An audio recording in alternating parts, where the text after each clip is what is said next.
Hi everyone. So I am doing a tag video because I'm finding a little bit of time to do things in between everything else I have to do. So I decided to stop for a second and make a video. Sorry, my hair looks like that. It's still, um, I cleaned it, so it's still drying. My hair takes forever and a half to dry. So, anyways, on with the video. So I am here to redo a video that I did before, and it just didn't turn out all that great. And this one will be slightly better. I say slightly better because you can actually kind of see me, because my other video was dark. And this is on a, just a regular laptop camera, so the quality isn't fantastic, but you know, it is what it is. So I have my cup of cappuccino here. And I am going to be redoing my take on the coffee book tag. If you know me, I love books, I love coffee. So this is a perfect tag for me. And it was created by Bangity Bangs, I think is the channel name. Hopefully I didn't get that incorrect. But anyways, let's get on with my, hair annoying me during this video and make the video. So the first question is black. Name a series that's tough to get into but has hardcore fans. There's quite a bit of series that I've started that I have not finished.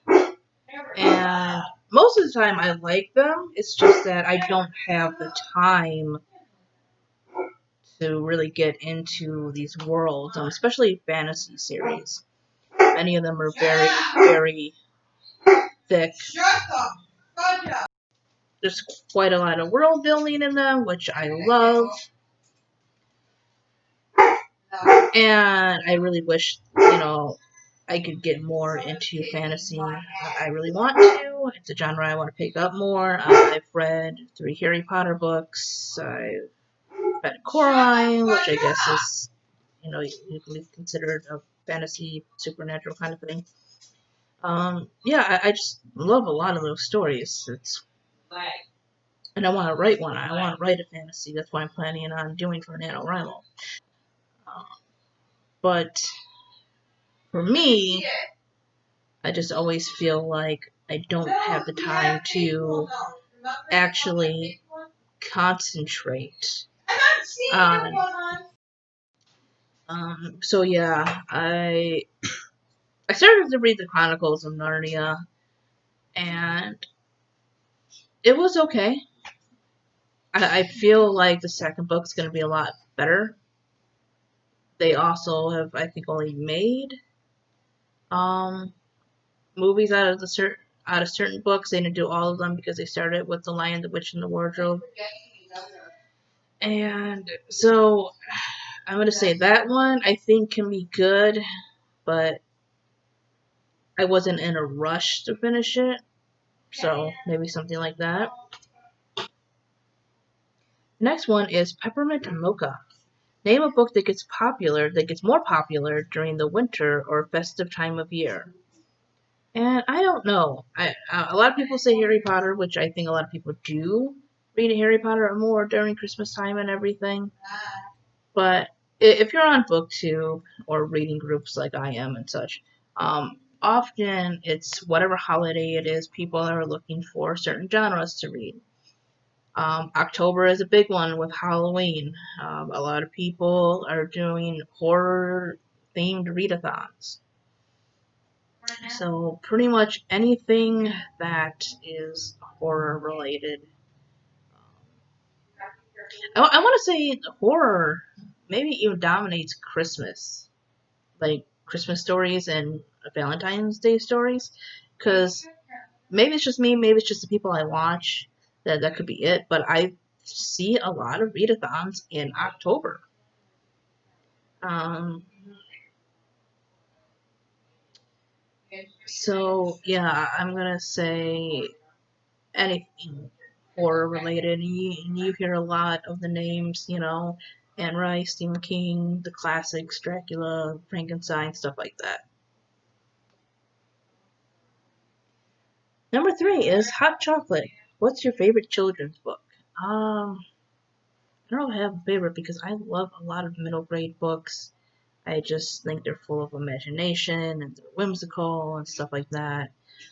And I would like to write, like a series like Goosebumps one day, bring back kind of the scary stories for kids kind of thing, because those are just super fun.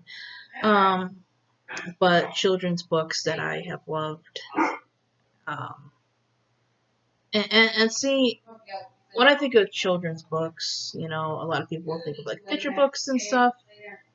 And a lot of people, when you get more into chapter books, they consider it more middle grade.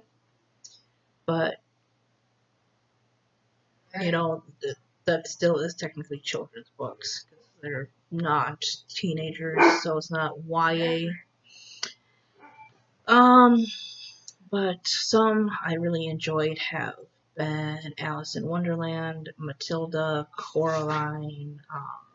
I would say the one and only Ivan is probably considered middle grade too. So I love those.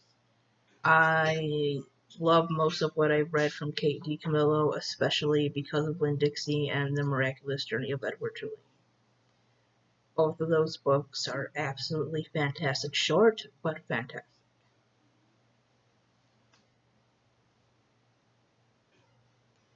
4. Double shot of espresso.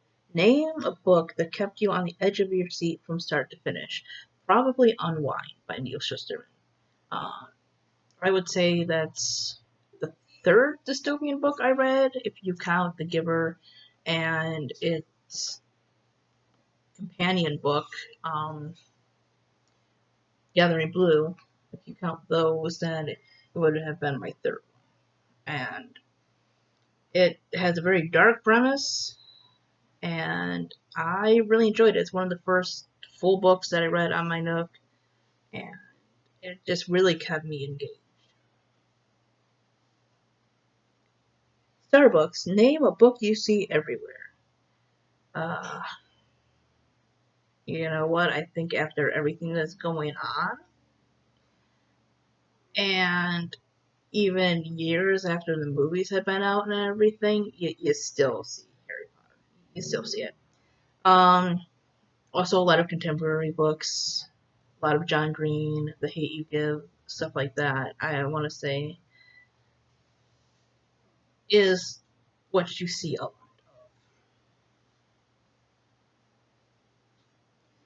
of. That hipster coffee shop. Give a book by an indie author a shout out. Oh, there's so many of them I want to read because I'm friends with some people that are writers, especially like on BookTube and AuthorTube, that kind of thing. Two that I have read that I highly recommend is The Vulnerable Gods by Todd Wittenmeyer and Driven by Dane Cobain. Both are really, really good and worth your money. Oops, I accidentally got decaf, which is number 7. Name a book that you were expecting more from. The Ballad of Songbirds and Snakes. I waited. I waited a year for that book. And one day, I'm going to make a video. And I'm going to talk about everything you did right and everything you did wrong. And it's not even as a gigantic Hunger Games fan. I'm not sure why people love it the way they do. Because it really didn't answer anything that should have been answered that was not answered in the original trilogy. And a lot of information was kind of just crammed at the end. not spoil anything because I'm not telling you what information it is until I like make the video, and then obviously I'll put spoiler warning thingies in there. Um, but yeah, I was really disappointed. It's one of the reasons that I haven't gone out to buy the physical book yet. I like it enough as a story, and I will one day own it, a physical copy. It's not something that I read that compelled me to own it, to hold it in my hands. The Perfect Blend, which is number 8, name a book or series that was both bitter and sweet but ultimately satisfying. Um, both bitter and sweet but ultimately satisfying. Probably because of Winn-Dixie. It had a good mixture of different things of life lessons in there.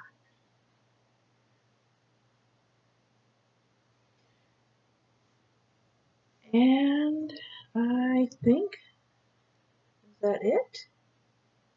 I think that might be it. Let me see.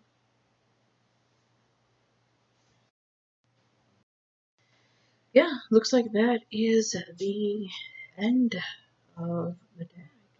So I can't remember who all did this tag. So if you're watching, you are tagged. And you can say that I tagged you. Anyways, bye bye.